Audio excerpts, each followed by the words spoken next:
Wow, thank you very much for that very warm Vietnamese welcome. Cảm ơn các anh chị rất nhiều bởi vì những cái sự chào mừng vô cùng nồng nhiệt theo phong cách của những người Việt Nam thân thiện nhất thế giới như các anh chị.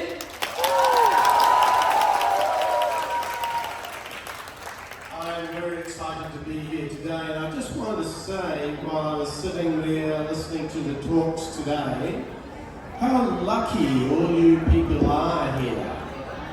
Và tôi vô cùng hào hứng và có lẽ là xin mời các anh chị có thể là ổn định chỗ ngồi được không ạ? Xin mời các anh chị ổn định chỗ ngồi vì chúng ta sẽ còn những người ngồi sau cũng đang quan sát. Và em xin phép được phiên dịch tiếp, đó là gì ạ? Tôi vô cùng hào hứng khi mà được có mặt ở đây ngày hôm nay và tôi có thể nói rằng là tôi nếu như mà trong vai trò các anh chị thì tôi thấy là cực kỳ may mắn bởi vì các anh chị đã được lắng nghe những cái phần chia sẻ từ đầu đến giờ. Yes, you've got a speaker from the Ministry of Health, Mr. Keong, speaking directly to you on health matters. That's very special, and you're very lucky. So I feel lucky to be here too. Và tôi cũng là một người vô cùng may mắn cũng như là các anh chị vô cùng may mắn khi mà được thạc sĩ Vũ Mạnh Cường, một trong những người đại diện cho Bộ Y tế đến đây để chia sẻ với các anh chị một cách trực tiếp những cái thông tin, những kiến thức vô cùng quan trọng như vậy. Right, well, now is a little bit more of a serious talk, I suppose. I'm going to talk about colostrum. Và bây giờ thì tôi sẽ đến với một cái phần mà nó khá là nghiêm túc để nói về sữa non. Các anh chị đã sẵn sàng lắng nghe chưa?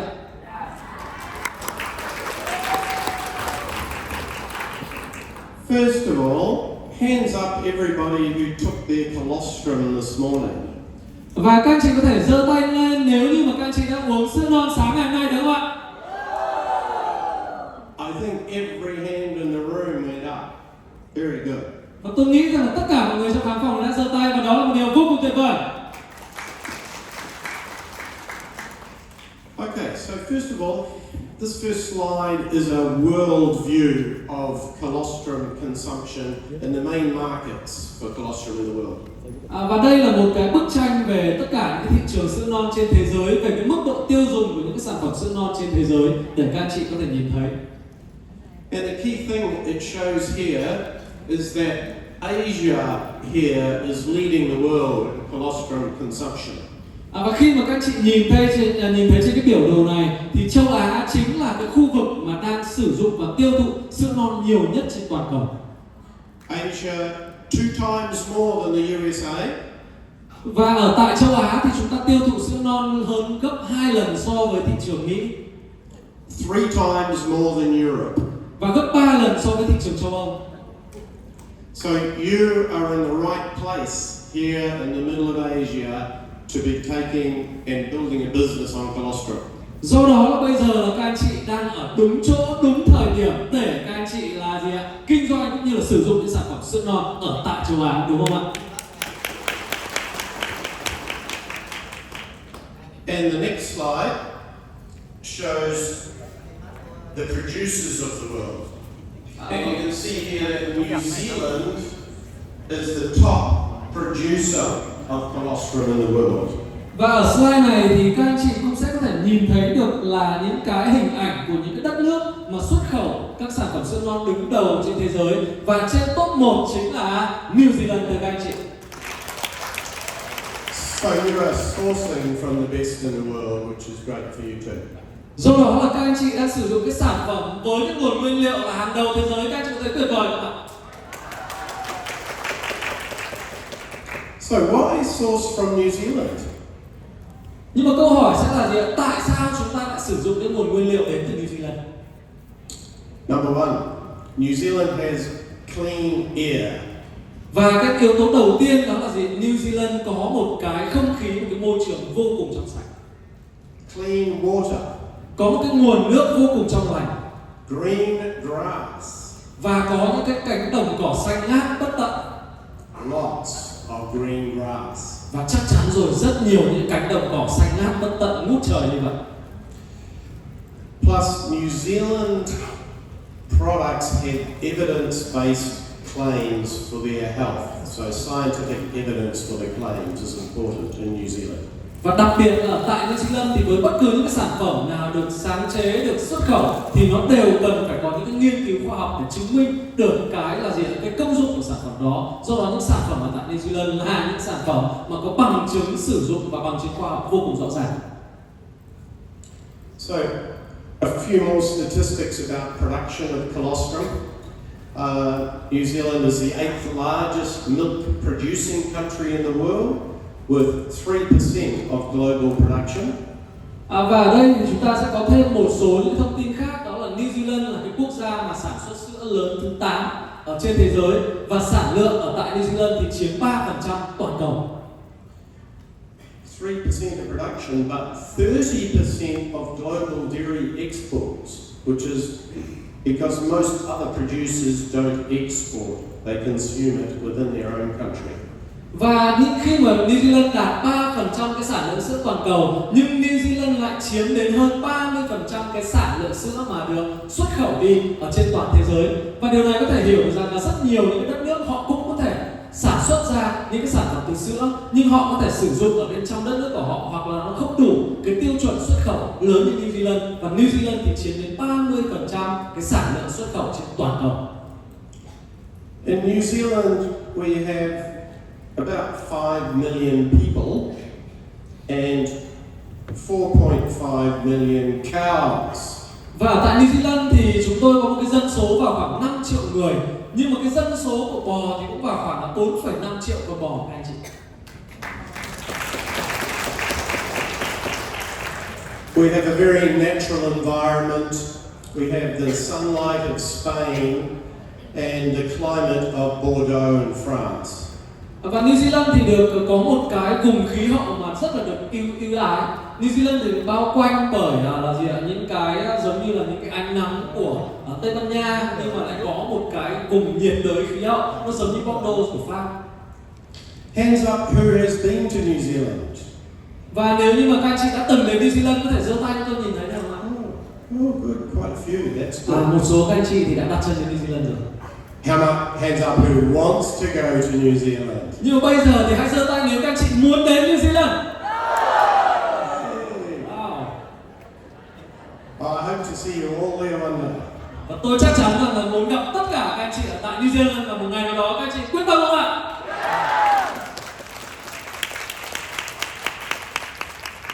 New Zealand has a seasonal dairy milking system. Và New Zealand thì đặc biệt là sử dụng một cái hệ thống theo mùa vụ để mà có thể đảm bảo được cái nguồn thức ăn. So the cows all graze outside in green pasture like this, free ranging. Và cái cách nuôi, cái cách chăn thả của New Zealand đó là gì? Tất cả những cái chú bò này sẽ được chăn thả một cách là gì? Thoải mái, đi trên những cái đồng cỏ này mà không trong cái môi trường nuôi nhốt. In a lot of other countries, the cows are fed on grain and are housed in sheds. Và với một số những cái đất nước khác ấy, thì cái là gì ạ? Cái đồng cỏ thì nó sẽ không có đủ cái là gì ạ? Cái độ ẩm hay là chất dinh dưỡng để có thể là giúp cho cái đàn bò và đạt được cái tiêu chuẩn tốt nhất. But when the cows graze outside on the grass in the sunlight, the milk quality is better. Bởi vì tất cả chúng tôi thì đã có những cái nghiên cứu đó là gì? Khi mà những con bò nó được là gì? Thả đi, gọi là gì? Thong dong ăn cỏ trên đồng cỏ và đón nhận những cái ánh nắng trực tiếp ấy, thì chất lượng sữa của nó sẽ tốt hơn rất nhiều. The milk and the colostrum has higher levels of omega-3, vitamin E, beta-carotene, and CLA, conjugated linoleic acid. Và những cái chỉ số mà trong sữa và sữa non của những cái chú bò đạt tiêu chuẩn như vậy ấy, thì nó sẽ có nhiều omega 3 hơn, có nhiều vitamin E hơn, có nhiều beta carotene hơn, và cũng như là những cái chất dinh dưỡng mà có ích khác. These are all essential nutrients for health, as you probably know. Và tất cả những cái mà chúng ta vừa liệt kê thì đều là những cái thành phần dinh dưỡng vô cùng quan trọng trong cuộc sống, trong cái sức khỏe con người của chúng ta, đúng không ạ? Now, these are some of the famous New Zealand brands of colostrum. Và đây là cái hình ảnh của một số những cái thương hiệu sữa non nổi tiếng ở tại New Zealand. And of course, this one here is the best, right up in the top corner here.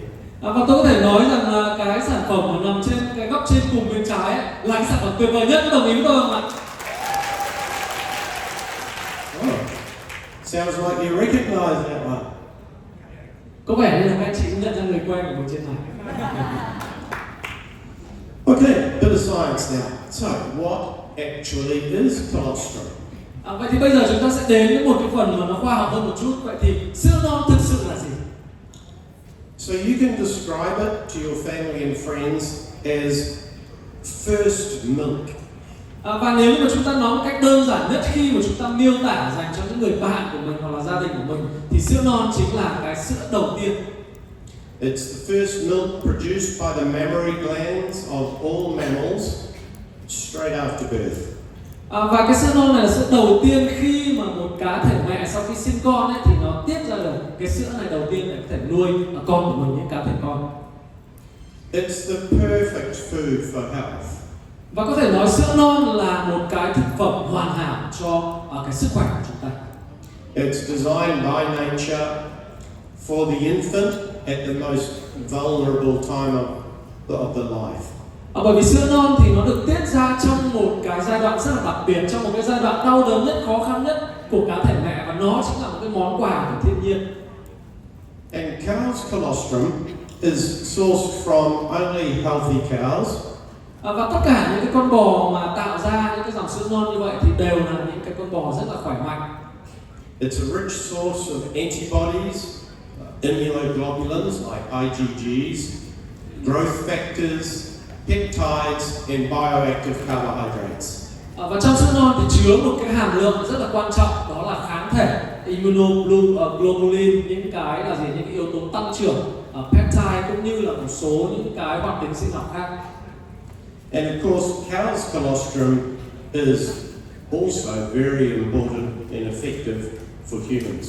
Và có thể nói rằng là sữa non từ bò thì cũng có những cái tác động, cũng có những cái yếu tố mà rất là tốt cho sức khỏe của con người. We source colostrum from the first 24 hours after birth. Và chúng tôi lấy cái sản phẩm sữa non đó là ngay lập tức sau 24 giờ sau khi mà con bò mẹ nó sinh ra của con. And this is why you can see on this graph here, it shows the level of bioactive components in colostrum after every 2 hours after birth, and you can see how it rapidly declines, so that by the 48 hours there's only a small amount. Và đây là một cái biểu đồ rất là quan trọng để các anh chị cũng có thể nhìn thấy. Cái biểu đồ này cho thấy rằng là những cái hoạt tính sinh học nó sẽ giảm dần theo thời gian, và cứ 2 tiếng thì cái hoạt tính sinh học này nó sẽ bị giảm đi những cái yếu tố mà có lợi cho sức khỏe. Và gần như nếu mà chúng ta lấy sau 48 tiếng ấy, thì cái hàm lượng của sữa non này nó không còn tốt như ban đầu nữa. There is still some, because this doesn't start at 0, we're starting at 70, but there's still some after 48 hours, but much higher than this area here. Mặc dù cái hoạt tính sinh học nó có thể vẫn còn, bởi vì là chúng ta không bắt đầu với con số 0 ở cái cột kia. Tuy nhiên là sau 48 giờ thì gần như là những cái yếu tố tăng trưởng, những cái hoạt tính sinh học tốt nhất của sữa non thì nó không còn đủ nữa. So by sourcing it here, we have much higher bioactive components in the colostrum. Và do đó khi mà lấy trong 24 giờ đầu thì chắc chắn là chúng ta sẽ có đầy đủ và có cái hoạt tính sinh học cao nhất từ sản phẩm sữa non. So what are these bioactives? Well, here's a list of the main bioactives. You can have a look down here. All of these ones here are present in colostrum. Và nếu mà chúng ta hay nói về hoạt tính sinh học thì đây trong cái biểu đồ này 5 cái gạch đầu dòng này chính là những cái hoạt tính sinh học mà quan trọng nhất có trong sữa non. Now I'm going to touch on each one of these and give you a little bit more information. Và hôm nay thì chúng ta sẽ nói kỹ hơn, chi tiết hơn về cả 5 cái yếu tố này.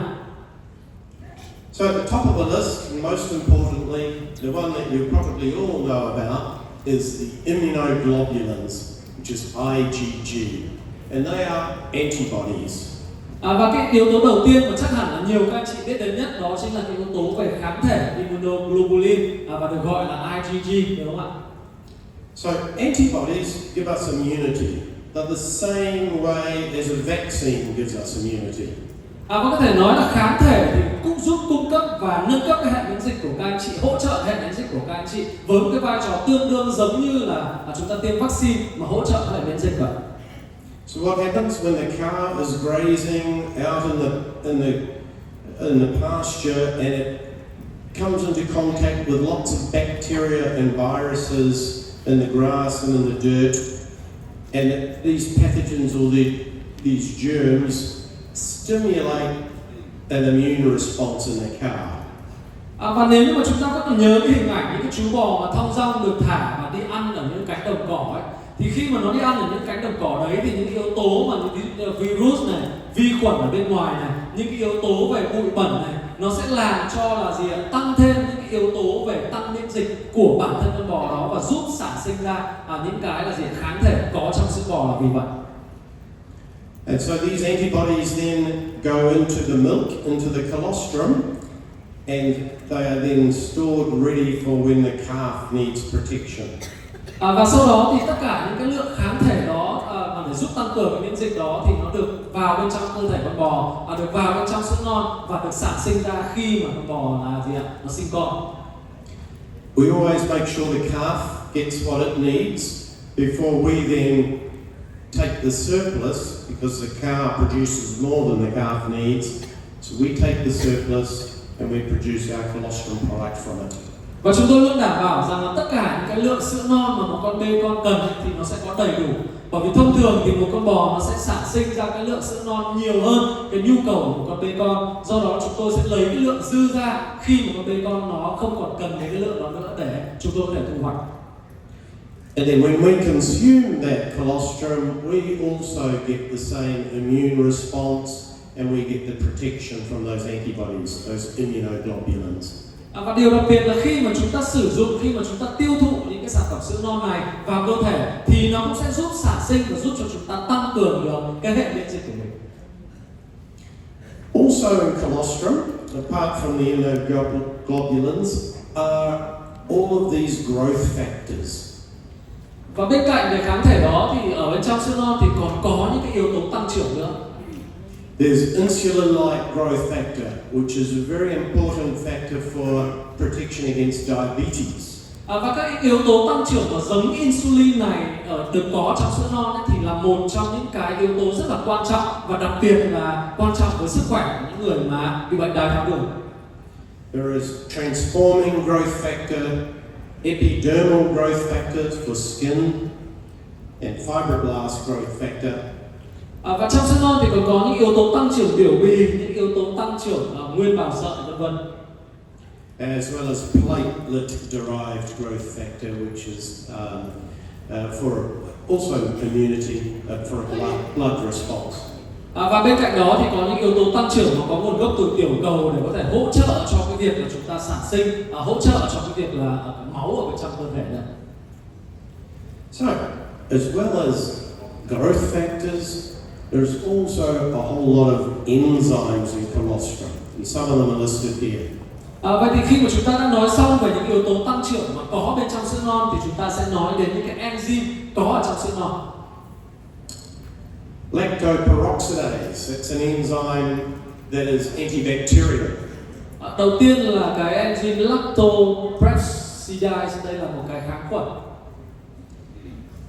Hands up if anyone's heard of lactoferrin.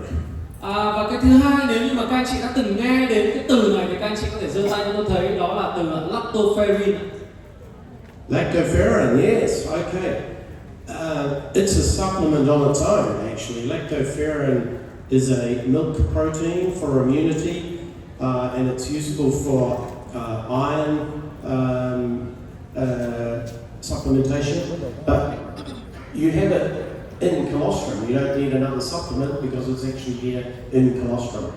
Và với lactoferrin này thì nó đã có sẵn ở trong sữa non, và lactoferrin này là một yếu tố để giúp cho chúng ta điều hòa và hấp thu được cái khoáng chất, đó chính là sắt. In fact, there's 20 times more lactoferrin in colostrum than there is in milk. Và so với cả sữa thông thường thì sữa non thì có chứa lactoferrin cao gấp hơn 20 lần các anh chị. So it's important for iron absorption. Và đó là cái yếu tố rất là quan trọng trong việc là chúng ta có thể hấp thụ được một cái khoáng chất cần thiết của cơ thể, đó là sắt. And so is transferrin. Bên cạnh đó thì chúng ta có thể nói đến về transferrin. It binds and helps transport iron. Nó giúp liên kết cũng như là vận chuyển đường sắt đến với cả những tế bào trong cơ thể. Lysozyme, which destroys bacteria and viruses on contact. Yếu tố tiếp theo nữa là lysozyme giúp cho chúng ta là gì? Tiêu diệt những cái vi khuẩn và virus khi mà nó tiếp xúc. Xanthine oxidase, which releases hydrogen peroxide, which kills bacteria. Một cái yếu tố tiếp theo đó là xanthine oxidase, nó là gì? Giống như là giúp cho chúng ta tiêu diệt vi khuẩn. Hình như nếu không nhầm là hơi giống oxy già các chị. And this very interesting thing too about colostrum, it contains protease inhibitors. Protease are enzymes that break down, chop up and digest protein. But colostrum contains some inhibitors of those. Và ở trong sữa non thì cũng có một cái yếu tố khá là thú vị, đó là cái chất ức chế protease là giúp cho chúng ta là gì? Ngăn cản quá trình tiêu hóa sữa non ở bên trong ruột của cơ thể. So this is part of the reason why colostrum survives the acid stomach and the digestion in the stomach and still works in humans. Và do đó đấy cũng là cái lý do vì sao mà sử dụng những cái sản phẩm sữa non thì riêng cái sữa non thì nó cũng có thể sống một phần nào đó trong những cái môi trường axit khi mà đi qua dạ dày hay là đi qua ruột. The last one on the list here is lactalbumin, which raises brain serotonin levels, which improves the mood. Which no wonder we feel so good when we take colostrum. Và một cái yếu tố tiếp theo mà cũng vô cùng thú vị đó là lactalbumin này để tăng cái serotonin trong não để giúp cho chúng ta cải thiện tâm trạng. Và tôi có thể nói là nếu như mà các anh chị sử dụng cái sữa non hàng ngày ấy, thì cái tâm trạng của các anh chị sẽ luôn luôn vui vẻ, sẽ luôn luôn phấn chấn, đúng không ạ?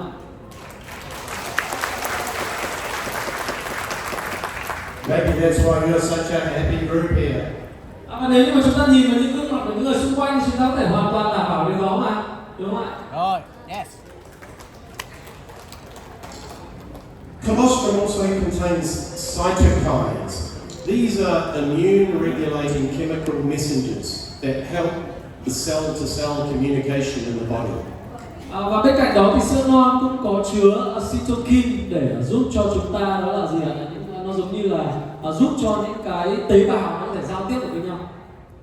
Cytokines boost T-cell activity and antibody production. Và cytokine này thì nó cũng tăng cường những hoạt động của tế bào T và sản xuất ra thêm những kháng thể cho cơ thể. The leukocytes stimulate production of interferon, which slows down viral reproduction. Cùng với đó thì trong sữa non cũng sẽ có chứa là gì ạ? Bạch cầu để giúp cho kích thích sản xuất những cái là gì? Interferon và làm chậm quá trình sinh sản của những cái virus vi khuẩn. And the lymphokines, these are antiviral chemicals. Một cái yếu tố nữa là lymphokine để giúp là như là một cái hóa chất để chống lại những cái virus và những cái tác nhân bên ngoài. And the interleukins they regulate the immune response. Và interleukin giúp cho chúng ta là gì ạ? Điều chỉnh cái thời gian cũng như là cái cường độ đáp ứng lại miễn dịch trong cơ thể. I'll just touch on this point a bit more because it's really important when you think about colostrum. Và bây giờ thì tôi sẽ nói sâu hơn một chút bởi vì là nó rất là quan trọng khi mà chúng ta nói đến được những cái là gì tầm quan trọng của sữa non. A lot of people think of colostrum as an immune booster. It's going to boost your immune system. Có rất nhiều người thì nghĩ đơn giản là gì sữa non giúp cho chúng ta tăng cường, giúp cho chúng ta ngay lập tức là gì tẩy mạnh, tăng cường cái hệ miễn dịch của mình. But the problem is, if the immune system gets overactive, then you also get a lot of autoimmune diseases. Nhưng mà có một cái điều đó là gì khi mà cái hệ miễn dịch của chúng ta giống như là nó tăng cường, nó giống như là hoạt động một cách quá đà thì nó cũng sẽ không tốt. But actually, colostrum has been shown to be helpful for people with autoimmune diseases. Colostrum has actually been shown to be helpful for people with autoimmune diseases.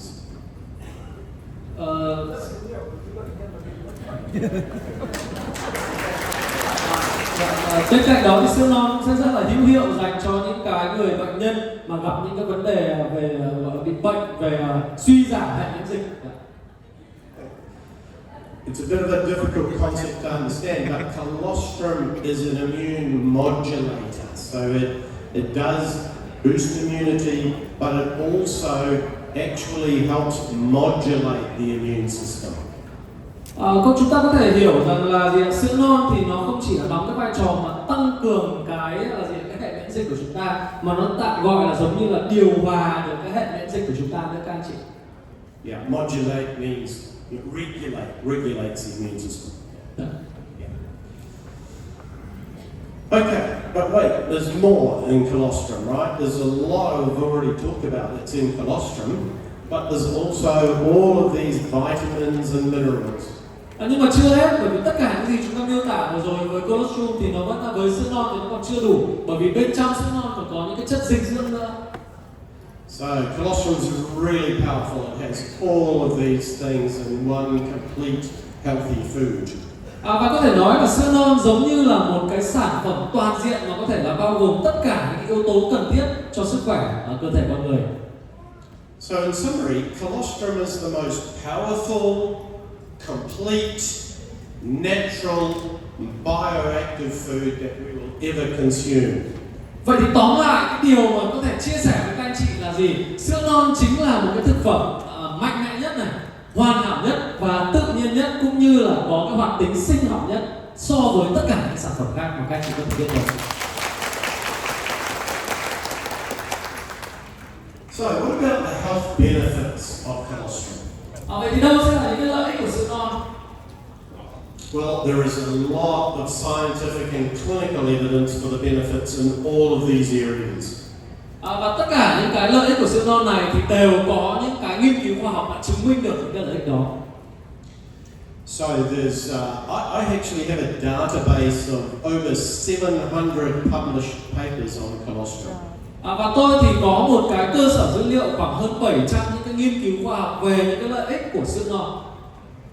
There's not time today to do all of those 700, but I'll just give you a snapshot of some of the key findings on key scientific papers. Và trong ngày hôm nay chắc chắn là tôi không thể nào nói với các anh chị tất cả những nghiên cứu khoa học đó, nhưng mà tôi có thể chia sẻ được những cái điểm nổi bật của những cái nghiên cứu khoa học này cho các anh chị về lợi ích của sữa non. So these are in the prevention of flus, influenza. Đầu tiên đó là cái lợi ích về việc là gì ạ? Phòng chống và ngăn ngừa cúm. The upper respiratory tract infections, so these are colds that children get. Và giảm tỷ lệ mắc phải những cái bệnh mà viêm nhiễm cái đường hô hấp trên mà các anh chị rất là dễ gặp phải, như là cảm cúm, cảm lạnh, vân vân. And at the other end of the alimentary canal or gastrointestinal tract, diarrhea and colitis. Và một trong những cái nghiên cứu khoa học nữa thì cho thấy rằng là sữa non có tác dụng trong việc điều trị và phòng ngừa bệnh tiêu chảy nữa. And importantly, right in the middle of the gut, protection of the gastrointestinal lining of the gut lining. Và sữa non thì cũng có tác dụng trong cái việc là gì ạ? Tạo ra một cái lớp màng bọc ở trong cái khu vực đại tràng để giúp cho chúng ta điều trị được những cái yếu tố khi mà chúng ta bị bệnh viêm loét đại tràng nữa. I often get asked about the bioavailability of colostrum. Does it survive the stomach acid or does it get chopped up and digested? Và một trong những câu hỏi thường gặp nhất đó là sữa non thì liệu nó có thể tồn tại được thông qua cái axit dạ dày hay không? Well, there was one scientific study, and this was by the scientists Kelly and Ruse, and they did a study to show that the immunoglobulins do survive the gastrointestinal tract. Và ngày hôm nay thì tôi muốn chia sẻ một nghiên cứu khoa học của Kelly và Ruse để chứng minh rằng là gì ạ? Sữa non nó có thể sống sót thông qua cái là gì ạ? Thông qua những axit dạ dày, thông qua đường tiêu hóa. They took some feces samples of people who were taking colostrum, and they measured the IgG in the feces. Và họ đã làm những cái nghiên cứu khoa học này và đo được những cái là gì ạ? Sự sống sót của kháng thể thông qua đường tiêu hóa bằng một cái cách phép đo xem là trong phân của những cái người mà được nghiên cứu này thì còn tồn tại gọi là gì ạ? Cái kháng thể hay không. And they showed that the antibodies do survive right through the tract. There were live antibodies in the feces. Và thông qua những nghiên cứu khoa học đó, thông qua những cái phép đo ở trong phân đó thì sẽ có thể nhìn thấy được là gì ạ? Cái kháng thể nó vẫn còn sống sót, nó vẫn còn tồn tại. But part of the reason for that is, you remember I talked about these protease inhibitors in colostrum? Và khi mà tôi chia sẻ với các anh chị những cái là gì ạ? Những cái thành phần khoa học về sữa non ở trong những cái slide trước. So they help to prevent that digestion. Và nó có trong sữa non thì nó có một cái là gì ạ? Giúp cho chúng ta có thể là gì ạ? Bảo vệ được cái đường tiêu hóa, bảo vệ được cái đường ruột của chúng ta và có thể sống sót được thông qua cái phần axit dạ dày.